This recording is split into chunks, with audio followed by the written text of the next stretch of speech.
Muy buenos días amigos, gracias por acompañarnos a nuestros estudios de la Torá. Como ustedes saben, estamos recorriendo el libro del Éxodo y en esta ocasión nos toca analizar el capítulo 33. Así es de que, bueno, después de la tragedia causada por el pecado del becerro de oro que analizamos en el capítulo anterior, nos dimos cuenta que de la actitud que desencadena la idolatría desde la esencia misma del hombre, que en ocasiones, lamentablemente, muchas veces no somos conscientes de este aspecto, pero que vale la pena hacer conciencia en un momento dado en la vida de cada uno de nosotros a fin de darnos cuenta que eh, cómo es que estamos pretendiendo rendirle culto al Dios que decimos adorar. Así es de que en aquella ocasión, pues bueno, trajo como consecuencia esta idolatría, este pecado del becerro de oro, una serie de circunstancias que pues lamentaría en su momento, a partir de ese momento, la nación de Israel. Comenzando, por supuesto, por la muerte de todas aquellas personas que permanecieron en la decisión de rendir un culto bajo sus propias expectativas a Dios, al Dios de Israel. Y es aquí lo peligroso, lo interesante que nosotros debemos analizar y concientizar. A Dios no le gusta que le adoremos bajo nuestras propias expectativas y bajo nuestras propias formas. Él ha establecido una, un culto santo, una forma de adorarle que nosotros tendremos que observar. Y es la razón por la cual tenemos su voluntad descrita en la propia Biblia, en la propia escritura. Así es de que, pues bueno, eh, una de las cosas que aprendimos fue que a Dios no le gusta, no le agrada que nosotros tengamos nuestras propias formas, sin, porque de esa manera estaremos como que ignorando lo que el Señor ha dispuesto en su palabra. Otra de las consecuencias lamentables fue el pecado eh, de, lo que la consecuencia de este pecado fue precisamente el hecho de las tablas, lo que sucedió con las tablas cuando Moisés descendió del monte. Lo que hizo fue romper las tablas en presencia de todo el pueblo. Y esto representó la anulación del pacto establecido por Dios, pero por causa de la infidelidad de Israel. Una infidelidad que permanecería hasta nuestros días en muchos creyentes que continúan con la firme convicción de que pueden adorar al Creador del universo bajo sus propias reglas y no bajo los lineamientos que ha establecido Dios mismo. Esto es muy es apremiante que nosotros lo observemos. Ustedes saben, ustedes saben que una de las cosas con las cuales estamos batallando algunos es precisamente con la enseñanza de doctrinas ajenas a la enseñanza de Yeshua y ajenas incluso a la propia escritura. Eh, Hay muchas formas en las que hoy en día, ya sea en una o en otra religión, para no ser específicos, ustedes saben de lo que estamos hablando, no hay religión que se excuse de esta circunstancia. Lamentablemente, eh, eso es consecuencia de la religión. Lo que ha establecido el hombre como una forma de culto separada precisamente del culto establecido por el Señor en su escritura. La religión es lo que hace, es el establecimiento de dogmas a través de los cuales se enseña al hombre a adorar al Señor, a rendirle culto, etcétera. Y eso es lo que nosotros tendríamos que tener mucho cuidado. Cuando la escritura dice, el Señor dice, sal de ahí, pueblo mío, sal de la confusión, sal de Babilonia, es precisamente en ese contexto. La invitación, la exhortación es a que el pueblo, aquel que se dice pueblo de Dios, salgamos de todo aquel contexto de confusión, de mentira, de engaño, y vengamos al Señor, pero bajo sus propias reglas, como Él lo dispuso desde un principio. Así es de que en este capítulo vamos a ver que otra de las circunstancias fue que la presencia de Dios se alejaría por causa de aquel pecado. Se alejaría del pueblo. Y, como dice la Escritura, por causa de la dura cerviz del pueblo de Israel. Como el Señor lo expresó. Esto lo hizo incluso por misericordia misma, a fin de que la nación no fuese destruida por causa de la rebeldía. Y eso es lo que nosotros en un momento dado nos va a enseñar a darnos cuenta porque en ocasiones nosotros consideramos o pensamos que el Señor quizás se ha alejado de nosotros o quizás estamos pasando por alguna circunstancia en la que no vemos la mano del Señor. Vamos a ver aquí lo que, cómo es que el Señor hace este razonamiento con Moisés, porque llega un momento en que platica con Moisés, habla con Moisés como quien habla como un amigo, y así lo dice la Escritura. Este grado de intimidad que alcanzó Moisés con el Señor es impresionante y es algo que hasta nuestros días tendríamos nosotros que agradecer por la vida de Moisés, por la consagración que hizo el Señor mismo en Moisés, a fin de dejar por escrito este testimonio de su intercesión, del amor de Moisés por su pueblo. Y pues para nosotros es una bendición impresionante, porque el conocer hasta nuestros días lo que hizo Moisés, con qué propósito lo hizo Moisés, nos da un poquito más de perspectiva real acerca del gran amor de Dios por su pueblo. Y bueno, desde el versículo 1 de Éxodo capítulo 33 dice: el Señor dijo a Moisés: anda, sube de aquí, tú y el pueblo que sacaste de la tierra de Egipto, a la tierra de la cual juré a Abraham, Isaac y Jacob, diciendo: a tu descendencia la daré. Bueno, aquí vemos que el amor de Dios por Israel es más grande de lo que el propio pueblo puede llegar a imaginar en ocasiones.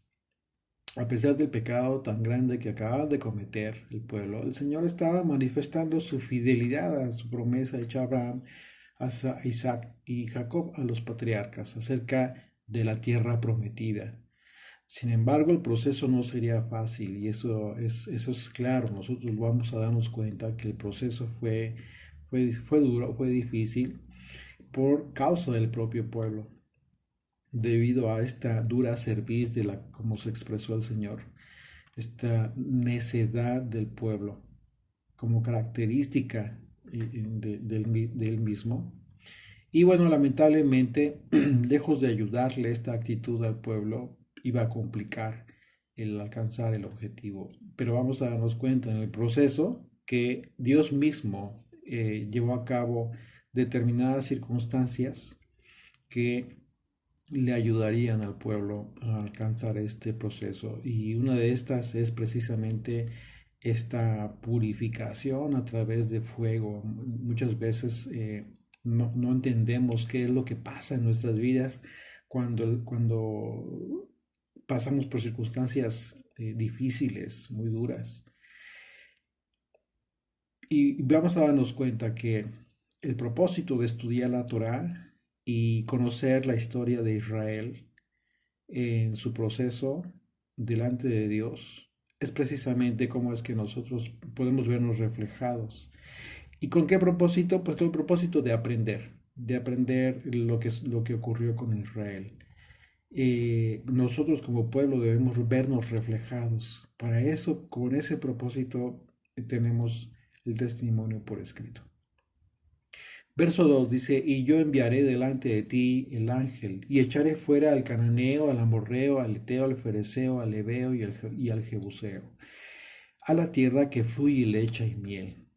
Pero yo no subiré en medio de ti. Y aquí está lo difícil, la gran mala noticia para Israel. Pero yo no subiré en medio de ti, porque eres pueblo de dura cerviz. Dice, no sea que te consuma en el camino. Es una mala noticia, pero dentro de la mala noticia vemos la misericordia, la compasión que Dios tuvo por su pueblo. Con amor Dios le dice a Israel que es mejor que él no le acompañe, porque si se daba el caso de que nuevamente violaran su pacto de esta manera, su presencia iba a provocar la destrucción completa de la nación. Esto nos enseña que en ocasiones por su propia misericordia de Dios y por el propio bien de nosotros, el Señor se aparta de nuestras vidas.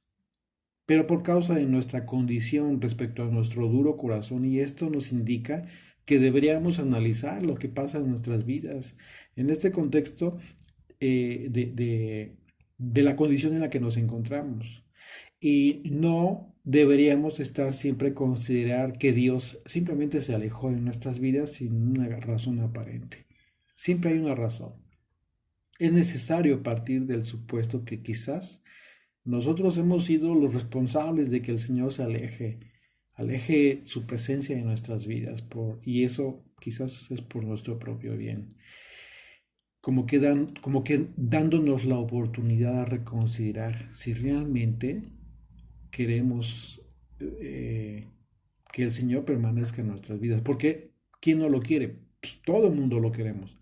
Pero estaremos dispuestos a recibir las consecuencias. ¿Estaremos preparados para las consecuencias? Es ahí lo difícil. Muchas veces no somos conscientes de eso. Recordemos que Dios es santo y la razón de la aflicción de Jesucristo en la cruz, recordarán ustedes, fue precisamente por las palabras que Él mismo expresó en ese momento en el que el Señor cargó con el pecado del mundo. Acompáñenme sus Biblias a Marcos capítulo 15 y vamos a leer el versículo 4. Recordemos estas palabras del Señor. Dice, y a la hora novena, Yeshua clamó a gran voz diciendo, Eloi, Eloi, lama sabactani, que traducido es, Dios mío, ¿por qué me has desamparado? Preguntando al Señor, preguntando por qué el Padre le había abandonado. Recordemos que antes de ir a la cruz, el Señor llegó un momento en que incluso derramó gotas de sangre, dice la Escritura, por causa de la aflicción, de este temor que él tuvo, a grado de que oró al Padre pidiendo su misericordia y que esa copa pasara de él, pero que no fuera su voluntad, sino la voluntad del Padre. Sabía lo que venía. Sabía que iba a haber un momento, un lapso de tiempo en el que el Padre se alejaría de él. Esto es lo que sucede cuando nosotros nos encontramos en una condición de pecado en la que el Señor, por misericordia, para no destruirnos, se aleja de su presencia de nuestras vidas. Y eso lo hace por el propio amor que Él tiene por nosotros. En el caso de Yeshua, obviamente que es una circunstancia especial porque fue el Cordero de Dios sacrificado por el pecado del mundo a fin de expiarnos y darnos esta nueva oportunidad que todos tenemos de salvación. Porque no había otra manera en que el hombre pudiera alcanzar la salvación. Así es de que eh, es como un ejemplo de lo que sucede en nosotros hoy en día y de lo que sucedió en aquel momento y que incluso el Señor mismo se lo expresó a Moisés. La razón de la expresión de Yeshua que vimos aquí en Marcos fue porque Dios no puede tener comunión con el pecado. Y en ese momento, Yeshua, como el cordero sacrificado, estaba cargando el pecado del mundo. Así es que Dios no destruiría a su amado Hijo, por supuesto que no, sino que solo se alejaría por un momento, por un tiempo, por causa de la misericordia. Así que Israel, por causa de su dura cerviz, que le mantendría en su condición de pecado por algún tiempo, Dios determinó que su presencia no debía permanecer entre el pueblo, por el propio bien de la nación y por causa del gran amor y de la fidelidad del Señor. Verso 4 dice, y oyendo el pueblo esta mala noticia, vistieron luto, por supuesto, y ninguno se puso sus atavíos. Eso significa que nadie se vistió de gala, no se pusieron, no portaron oro, en fin, todas las cosas, todo el lujo quizás que traían cargando desde Egipto, después de haber salido con muchas riquezas. Simple y sencillamente vistieron luto, dice la escritura, verso 5, porque el Señor había dicho a Moisés, di a los hijos de Israel, vosotros sois pueblos de dura cerviz. En un momento subiré en medio de ti y te consumiré. Quítate, pues, ahora tus atavíos, para que yo sepa lo que te he de hacer. Recordemos que lo que aconteció a Israel en su momento debe ser una lección de aprendizaje para todos nosotros, todo aquel que se está uniendo a esta nación del pacto, un pacto fiel, entablado y sostenido por el Señor, por su propia fidelidad, no por la fidelidad del pueblo. De esta manera, entonces, tendremos la sensibilidad una sensibilidad que necesitamos para entender que en realidad Israel jamás ha sido una nación superior en ningún aspecto a otras naciones del mundo. Esto es importantísimo para que pongamos los pies en la tierra.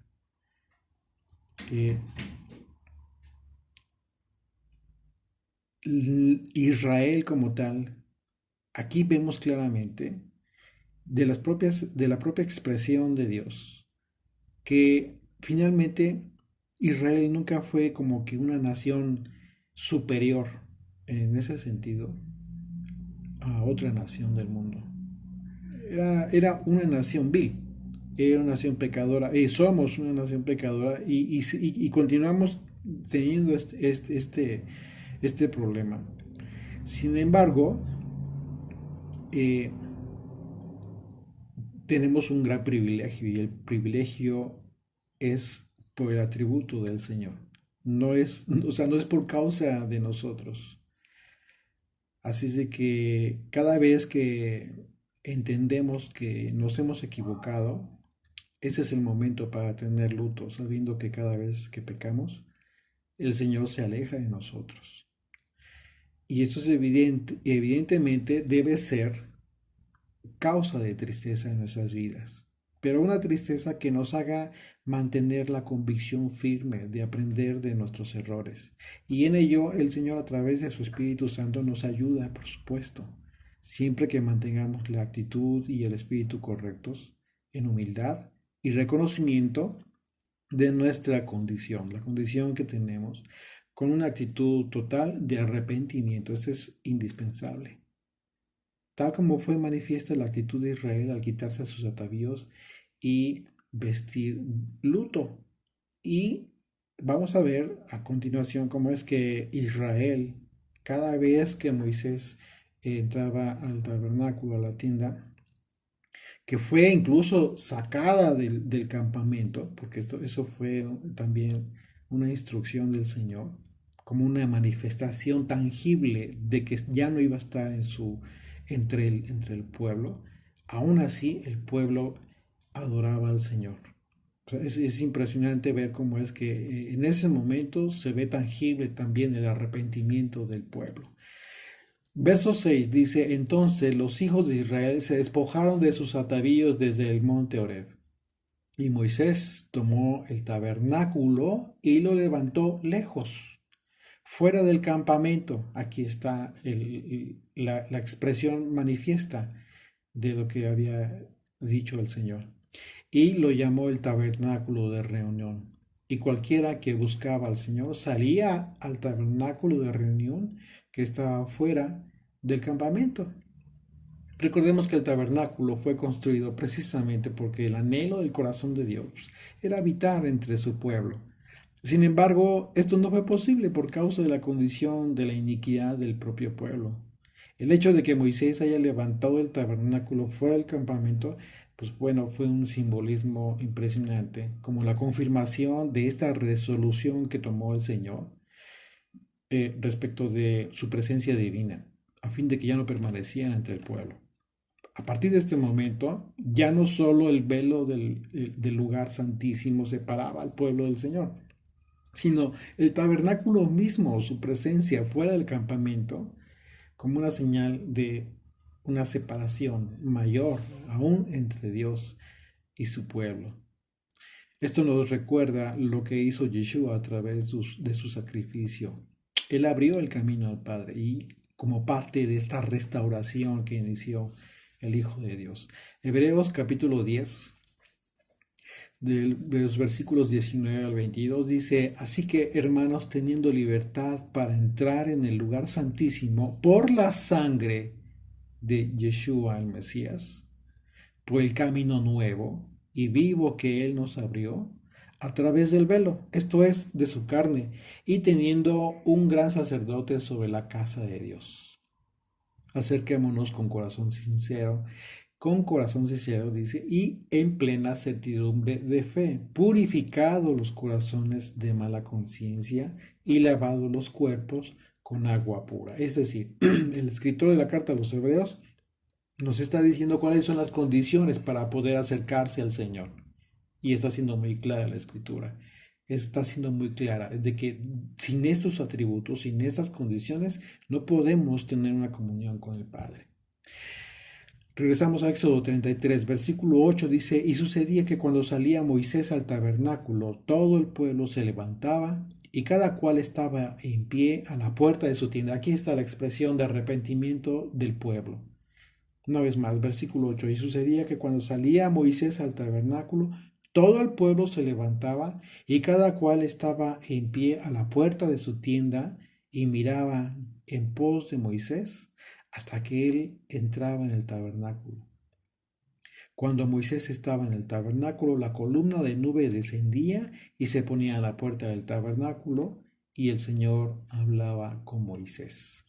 Y bueno, a partir de este momento se va a dar esta charla como de amigos entre el Señor, entre Dios y Moisés, en donde vamos a darnos cuenta cómo es que efectivamente Moisés llegó a tener una comunión impresionante con el Señor.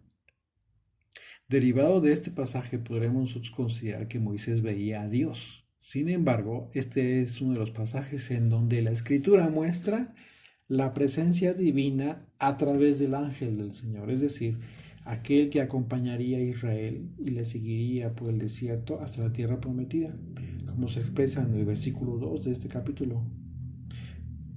Porque incluso más adelante veremos que Moisés le pidió a Dios ver su gloria, pero el Señor le indicó que no podría ver su rostro a fin de que no muriera, pero sí le manifestó su gloria. De manera que entonces es el Hijo de Dios quien le ha dado a conocer a los hombres.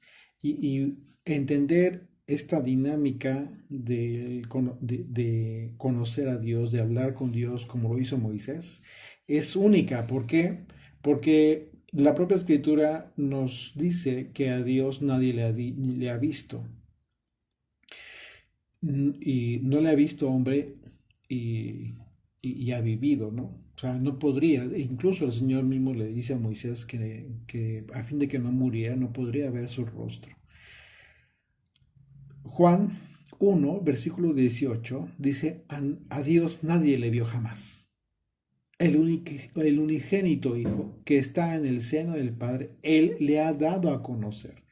Lo que nos está diciendo Juan es que efectivamente quien le ha dado a conocer es aquel que la propia Escritura le, le da este atributo, el Hijo de Dios.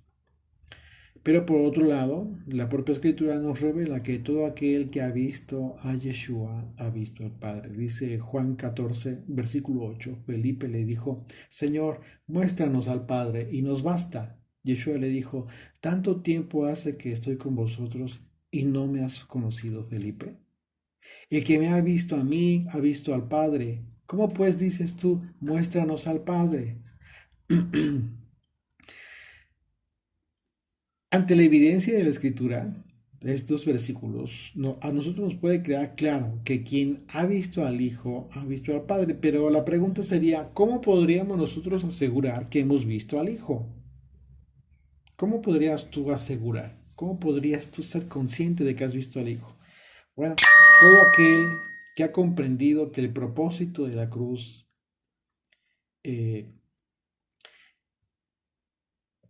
o sea, una vez que comprendemos el propósito de la cruz y en consecuencia hemos venido al arrepentimiento por causa de conocernos, de ser conscientes de nuestra condición para tener una vida nueva, entonces ese ha sido, ese momento constituye nuestra salvación, una salvación importante para nuestras vidas. Yeshua es la salvación provista por el Padre. Así es de que eh, ver a Yeshua implica conocer la cruz y tener y comprender todas las implicaciones de la cruz. ¿Okay? Dice el versículo 10, y viendo todo el pueblo la columna de nube que estaba a la puerta del tabernáculo, se levantaba cada uno a la puerta de su tienda y adoraba. Esta era una manifestación clara de arrepentimiento del pueblo. Una vez más, eh, esta manifestación incluso de gratitud por no haber sido destruidos por el causa de su pecado. Al ver la columna de nube, el pueblo sabía que el Señor continuaba siendo su guía y su protección en el desierto. Esto fue maravilloso porque una vez más continuaba el Señor manifestando su fidelidad a pesar de la condición, a pesar del pecado del pueblo. Verso 11, y hablaba el Señor a Moisés cara a cara. Aquí está esto también impresionante, porque dice la Escritura, y hablaba al Señor cara a cara. Entonces tenemos que entender qué significa esa expresión. Dice, como habla cualquiera a su compañero. Y él volvía al campamento, pero el joven Josué, hijo de Nun, su servidor, nunca se apartaba del medio del tabernáculo. A partir de este momento, la Escritura describe una charla, como les comentaba, entre Dios y Moisés, como cuando alguien habla con un amigo. Y la expresión cara a cara, que hablaba con él cara a cara, como la forma en que hablaba Dios con Moisés, era una clara referencia al hecho de que no había ningún tipo de intermediación en la comunión entre Dios y Moisés, en esta comunicación que había. Era, Moisés no estaba dormido, Moisés no recibía una visión, sino que literalmente escuchaba la voz de Dios. Para establecer la diferencia podemos nosotros recordar que cuando los profetas recibían instrucciones de Dios acerca de lo que dirían, ellos recibían las instrucciones por medio de visiones. Y el Señor mismo lo dijo. Acompáñenme el capítulo 12 de Números. Y vamos a leer los versículos 6 y 7. Dice, y él les dijo, oíd ahora mis palabras. Cuando haya entre vosotros profeta del Señor, le apareceré en visión. O sea, aquí está anunciando de qué manera se iba a comunicar con el pueblo a través de los profetas. Esta es la intermediación. Y dice, le apareceré en visión. En sueños hablaré con él. Si nosotros nos damos cuenta, desde Abraham incluso, él tuvo visión, tuvo sueño en donde el Señor le profetizaba. Pero eh, no, eh, no era de esta manera como lo hacía con Moisés. Dice, no así con mi siervo Moisés, que es fiel en toda mi casa. Entonces aquí establece una diferencia de comunicación que el Señor tendría con Moisés y con cualquier profeta del Señor. Recordemos que uno de los nombres que el judaísmo antiguo le dio al Mesías fue Sarapanim, que significa el príncipe del rostro.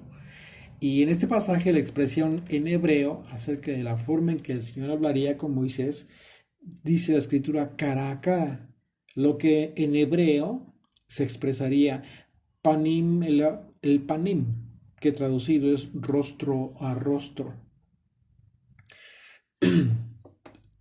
Pero vamos a ver que más adelante que Dios no le avisó, le anticipó a Moisés que no vería su rostro. Entonces, por esa razón es importante que entendamos esta expresión. ¿En qué sentido? El sentido es muy simple. El sentido es que no había intermediación entre la comunicación entre Dios y Moisés. En una comunicación totalmente directa y Moisés despierto en sus totales 5 sentidos, no en sueños.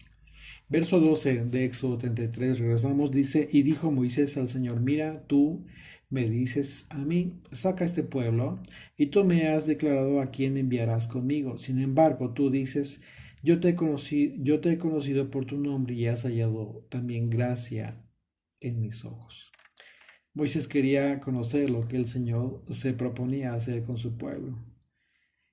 Y le recordó a Dios que esta gente era su pueblo, era pueblo suyo y era una responsabilidad del Señor, implicando de esta manera que eh, le estaba pidiendo que atendiera a esta responsabilidad que tenía el Señor, que no lo dejara solo. Moisés intercedió por el pueblo, pero de ninguna manera entonces aquí podríamos considerar que Moisés como que fue más bueno que Dios. Aquí es muy fácil poder confundirse porque de repente la escritura dice que Moisés se arrepintió del mal, que pensaba hacer al pueblo por causa de la intercesión de Moisés, etcétera. Pero no podemos considerar que Moisés era como que más bueno que Dios. Eso hay que tener mucho cuidado de pensarlo de esta manera. Moisés no jamás iba a convencer a Dios de absolutamente nada, sino que lo que en realidad estaba sucediendo es que Dios estaba permitiendo que Moisés conociera tanto la justicia como la misericordia del Señor. En esta ocasión y en muchas otras pláticas que tendría en la intimidad con él. Así es de que queda el propósito de que haya quedado el testimonio por escrito es precisamente para que para mostrarle primeramente a Moisés y a todos nosotros, a todo el pueblo, que el Señor en realidad tenía misericordia para con su pueblo y justicia. Y eso es bien importante también considerarlo. Verso 13. Ahora pues, si he hallado gracia en tus ojos, te ruego que me muestres ahora tu camino, para que te conozca y halle gracia en tus ojos. Y mira que esta gente es pueblo tuyo. Y él dijo, mi presencia irá contigo y te daré descanso. Y Moisés respondió, si tu presencia no ha de ir conmigo, no nos saques de aquí. Moisés le está pidiendo una señal a Dios de que tanto él como el pueblo han hallado gracia delante del Señor. La palabra gracia en el hebreo viene de la raíz hebrea kahan, hanan, que significa tener bondad hacia un inferior. En este contexto, lo que podría entenderse como la misericordia, una vez más, la misericordia de Dios hacia el pueblo. Entonces Moisés entendía que la justicia de Dios de ninguna manera podría ser ejercida por el Señor convalidando la transgresión del pueblo. Eso jamás podría suceder. Así que esa es la razón por la que Moisés le pide al Señor que le haga conocer en qué sentido es que le manifestaría su gracia. Y en su caso, que le muestre el camino que conforme a su voluntad el pueblo debía seguir. Eh, Moisés está queriendo tener una señal. En otras palabras, lo que hizo Moisés es similar a lo que hacemos cuando reconocemos nuestro pecado en humildad, pero al mismo tiempo le rogamos, le suplicamos al Señor que nos permita conocer qué debemos hacer para no volver a transgredir. Moisés estaba llevando a cabo una intercesión integral. No solo se limitó a suplicar por el perdón al pueblo, sino que estaba suplicando que le mostrara su gracia de forma tangible, diciéndole que si la presencia del Señor no iba con el pueblo, entonces que no lo sacara de donde se encontraba. El Salmo 25, a partir del versículo 4, dice, muéstrame, oh Señor, tus caminos, enséñame tus sendas, encamíname en tu verdad y enséñame, porque tú eres el Dios de mi salvación, en ti he esperado todo el día. Acuérdate, oh Señor, de tus piedades y de tus misericordias que son perpetuas, de los pecados de mi juventud y de mis rebeliones. No te acuerdes, Señor, conforme a tu misericordia, acuérdate de mí por tu bondad, oh Yud-Hei Bab-Hei. Bueno y recto es el Señor, por tanto, Él enseñará a los pecadores el camino, encaminará a los humildes por el juicio y enseñará a los mansos su carrera. Todas las sendas del Señor son misericordia y verdad para los que guardan su pacto y sus testimonios. Por amor de tu nombre, oh Señor, perdonarás también mi pecado, que es grande. ¿Quién es el hombre que teme al Señor? Él le enseñará el camino que ha de escoger. Gozará él de bienestar y su descendencia heredará la tierra. La comunión íntima del Señor es con los que le temen y a ellos hará conocer su pacto. Entonces, en ese sentido es que Moisés está charlando con el Señor, pero está suplicando también, está al mismo tiempo que está intercediendo por el pueblo, le está suplicando que no los deje, que vaya con ellos, que su presencia no les abandone, que si va separado, que finalmente no, ya no va, ya ha determinado el Señor no estar entre el pueblo por causa de su santidad, pero que no le abandone totalmente. Regresamos a Éxodo 33, versículo 16, dice, ¿y en qué se conocerá aquí que he hallado gracia en tus ojos, yo y tu pueblo? Sino en que tú andes con nosotros, aquí una vez más, la súplica, y que yo y tu pueblo seamos apartados de todos los pueblos que están sobre la faz de la tierra. Le pregunta, o sea, ¿de qué manera si no es así? Aquí Moisés llegó al punto esencial que define la única razón por la que Israel puede ser considerado un pueblo apartado y distinto de entre las naciones. Y es que, y esto es su presencia, es que su presencia permanezca con su pueblo. El hecho de que Dios esté con su pueblo es lo que haría de Israel un pueblo apartado, santo. Como vemos, Moisés ya estaba con una revelación superior a la de todo el pueblo acerca del propósito divino de Israel. Y esa era la preocupación principal, que el pueblo cumpliera su propósito en el mundo. Por ello, como leímos en el versículo 14, el Señor le confirmó a Moisés que efectivamente su presencia iría con él. Solo que Moisés estaba confirmando que la presencia del Señor permaneciese con el pueblo aún después de que Moisés durmiera. Moisés no iba a permanecer para siempre con el pueblo. Moisés le pedía a Dios conforme a su voluntad en el corazón del Señor, y en eso consistía la intimidad que tenía Moisés con el Señor, en que le conocía. Primera de Juan, capítulo 5. Los versículos 14 y 15 dice, y esta es la confianza que tenemos en Él, que si pedimos alguna cosa conforme a su voluntad, Él nos oye. Aquí está la razón de lo que pedía Moisés al Señor. Verso 15. Y si sabemos que Él nos oye en cualquier cosa que pidamos, sabemos que tenemos las peticiones que le hayamos hecho. Claro, ¿por qué? Porque lo hacemos conforme a su voluntad. No estamos pidiendo algo que vaya en contra de su voluntad, pero para conocer su voluntad tenemos que conocer el corazón de Dios. Tú no puedes pedir, orar conforme a su voluntad si no la conoces. ¿Y cuál es la manera de conocer a Dios? Conociendo su palabra. Tenemos que convertirnos en estudiantes de su escritura a fin de poder conocer su palabra y así conocer su voluntad y en consecuencia orar para que las peticiones que le hagamos no sean concedidas, porque sabemos que estamos orando en dirección a su voluntad. Verso 17 dice, y el Señor dijo a Moisés, también haré esto que has dicho, Por cuanto has hallado gracia en mis ojos, aquí está la respuesta de inmediato que da el Señor. Y te he conocido por tu nombre. Esta expresión de Dios acerca de la gracia para con Moisés y que le conoció por su nombre implicó la confirmación de esta intimidad que, con la que le conocía al Señor Moisés. Verso 18.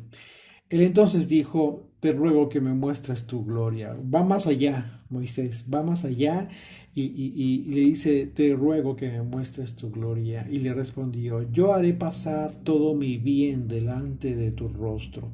Y aquí está, aquí mismo, el concepto de gloria, kabod en el hebreo, tiene que ver precisamente con todo eso, con todo el bien delante de que iba a pasar delante del rostro de Moisés. Dice, y proclamaré el nombre del Señor delante de ti, y tendré misericordia del que tendré misericordia, y seré clemente para con el que seré clemente. Está haciendo una anticipación de un recorrido a través de la historia de toda la nación que tendría Israel a partir de ese momento, y le está anticipando que el Señor tendría misericordia, de que tendría misericordia y sería clemente para cualquier que sería clemente por causa de su justicia. Moisés se sintió con esta confianza de pedir algo extraordinario al Señor. Así que le pidió esto, que le mostrara el peso de su majestad. Y la respuesta del Señor fue afirmativa al decirle que efectivamente haría pasar todo su bien delante de él. Ese bien que implicaba su justicia. Y es por ello que concluye asegurando que tendría misericordia y clemencia de quien él tendría, de quien él determinara en base a su propia justicia. Verso 20. Dijo más, no podrás ver mi rostro. Aquí está la excepción. Ok, sí, y por esa razón debemos entender bien cuando dice la escritura que hablaba el Señor cara a cara con Moisés. Porque aquí vemos que en realidad lo que está diciendo el propio Señor es que no podría ver el rostro de Dios. Dice, porque no me verá hombre y vivirá. ¿Ok? Esta es la expresión clara de que la condición natural del hombre no puede contemplar el rostro del Señor. Y eso es por causa del pecado natural, porque somos carne. Y esto implica un impedimento para contemplar el rostro del Padre Celestial. Es por ello que lo que se nos permite contemplar es la cruz. Porque al mirar con entendimiento, con comprensión, todo lo que implica la cruz, lo que implicó la cruz del Calvario, entonces tenemos un entendimiento claro de la separación que prevalece respecto a la divinidad y nuestra condición en la carne. Hasta que llegue el tiempo de la transformación de la que seremos objeto todos aquellos que estamos viniendo al Señor. Para que así, de esta forma, entonces sí podamos contemplar el rostro del Señor. Mateo 5, versículo 8 dice, recordemos las palabras de Yeshua, bienaventurados los de limpio corazón, porque ellos verán a Dios. No dice ellos ven a Dios, no dice ellos verán, pero ya se está refiriendo a este contexto al contemplar el rostro del Padre. Mateo 18, versículo 10 dice, mirad que no menospreciéis a uno de estos pequeños, porque os digo que sus ángeles en los cielos ven siempre el rostro de mi Padre que está en el cielo. ¿Quiénes ven? Y aquí habla en tiempo presente, de quienes ven el rostro del Padre que está en los cielos. ¿Quiénes? Los ángeles. Porque su condición no es de carne y sangre como nosotros. Por esa razón podemos entender por qué el Señor le dijo esto a Moisés. No verás mi rostro. Y verso 21 dice, y dijo aún el Señor, he aquí un lugar, y aquí está interesante, el capítulo concluye de una forma hermosa porque es una vez más, hace una referencia precisamente a Yeshua. Pero vamos a ver la forma alegórica en la que el Señor lo profetiza, lo anticipa. Verso 21 dice, y dijo aún el Señor, he aquí un lugar junto a mí. Hay un lugar junto a Dios y ese lugar lo ocupa ¿quién? Yeshua. que está a la diestra del Padre. Dice, y tú estarás sobre la peña. Cuando leemos sobre la peña, recordamos que en nuestro estudio que tuvimos en el capítulo 17 de Éxodo, descubrimos que la peña de la que saldría agua para vida representa a Yeshua, nuestro Mesías. Dice, y tú estarás sobre la peña. Le está diciendo a Moisés que estaría sobre la peña, sobre este proveedor de agua, de vida. Verso 22, y cuando pase mi gloria, yo te pondré en una hendidura de la peña y te cubriré con mi mano hasta que haya pasado. Y es interesante aquí la palabra hendidura, porque en el hebreo viene de la raíz nakar, que significa perforar o penetrar.